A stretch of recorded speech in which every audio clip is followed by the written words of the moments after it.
ஸ்ரீமாத்ரே நமக. நமஸ்காரம் ஃப்ரெண்ட்ஸ். இந்த வீடியோவில் நம்ம என்ன பார்க்க போகிறோன்னா, சந்திராஷ்டமம் பற்றி ஒரு புரிதல், அதை பற்றி பார்க்கலாம். பொதுவாகவே சந்திராஷ்டமம்னா நம்ம எல்லாருமே பயப்படுவோம். இந்த சென்ஸ் என்னென்னா, அன்றைக்கி நமக்கு எந்த வேலையும் செய்ய மாட்டோம், எந்த ஒரு புது காரியமும் தொடங்க மாட்டோம் அப்படின்ற கான்செப்ட்லாம் எல்லாருமே சொல்லி வச்சுருக்காங்க. ஆனால் பொதுவாக சந்திராஷ்டமம்னா என்னன்னு பார்த்தீங்கன்னா, நம்மளோட ஜென்ம நட்சத்திரத்துலேருந்து 8வது வீட்டு நட்சத்திரம் தான் நமக்கு சந்திராஷ்டமம்.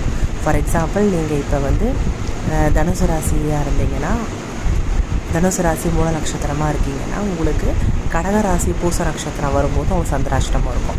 ஸோ அது மாதிரி பார்த்திங்கன்னா, நம்ம ராசி நட்சத்திரத்துலேருந்து 8வது வீடு நட்சத்திரம் தான் சந்திராஷ்டமம். ஸோ அன்றைக்கி என்ன மாதிரி மனநிலைமைகள் நமக்கு இருக்கும்னு பார்த்திங்கன்னா, குழப்பமான மனநிலைமைகள் இருக்கும், மறதி அதிகமாக இருக்கும், சந்தேகம் அதிகமாக இருக்கும். சில பேருக்கெலாம் பார்த்திங்கன்னா, அன்றைக்கி சப்போஸ் டெய்லி வேலைக்கு போகிறவங்க அன்றைக்கி வேலைக்கு போகும்போது பார்த்திங்கன்னா, ஏதாவது அவங்களோட வண்டி மிஸ் பண்ணிவிடுவாங்க, இல்லை மறந்துடுவாங்க. அப்படி இல்லைனா முக்கியமான டாக்குமெண்ட்ஸை விட்டுட்டு போயிடுவாங்க. இல்லைனா ப்ராஜெக்ட் முடிக்க வேண்டிய நாளாக சந்திராஷ்டம நாள் வரும்போது அன்றைக்கி கம்ப்ளீட் பண்ணாமல் போயிடும். ஸோ இந்த மாதிரி நிறையா விஷயங்கள் நடக்கும். ஆனால் இது பார்த்திங்கன்னா, உண்மையாகவே நம்ம சந்திரன்லேருந்து 8வது வீடு சந்திரன் போது வேலை செய்யுதான்னு பார்த்திங்கன்னா, சில பேருக்கு வேலை செய்யும். சில பேருக்கு நீங்கள் கவனித்து பாருங்கள், உங்கள் ராகுவோட சந்திரன் சேரும்போது இந்த மாதிரி விஷயங்கள் நடக்கிறதுக்கான வாய்ப்புகளும் இருக்குது. இது ஒரு பக்கம் இருந்தாலும் இதுவும் நீங்கள் டெஸ்ட் பண்ணி பாருங்கள் ஃப்ரெண்ட்ஸ். உங்கள் நட்சத்திரம், உங்களோட ராகு, உங்களோட ஜனனகால ஜாதகத்தில் ராகு எங்கே இருக்குதுன்னு பாருங்கள். அந்த ராகு கிட்ட சந்திரன் டிரான்சிட் ஆகும்போது உங்களுக்கு இந்த சந்திராஷ்டமத்தோட மெயின் மனநிலைமை அன்றைக்கும் இருக்கும். யாரெல்லாம் நீங்கள் செக் பண்ணி பார்த்துட்டீங்களோ எனக்கு கமெண்ட்டில் சொல்லுங்கள். பண்ணலைன்னா பண்ணி பாருங்கள். அதே மாதிரி நீங்கள் சந்திராஷ்டமம் அப்போ முக்கியமான முடிவு எடுக்காமல் இருக்கலாம்.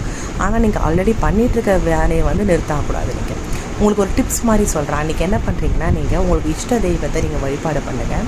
அப்படி இல்லைன்னா உங்கள் ராசிலேருந்து 8வது நட்சத்திரத்தோட அதிதேவதையை வழிபாடு பண்ணுங்கள்.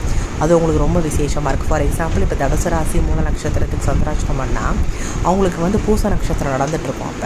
ஸோ அப்போ என்ன பண்ணணும்னா, பூச நட்சத்திரம் உங்களுக்கு சனியோட நட்சத்திரம். ஸோ அன்றைக்கி உக்ர தேவத்தை வழிபாடு, நரசிம்மர் வழிபாடு, பிரித்யங்கரா தேவி, சரபேஸ்வரன் அந்த மாதிரி வழிபாடு பண்ணிட்டீங்கன்னா சந்திராஷ்டம தாக்கம் கம்மியாக இருக்கும்.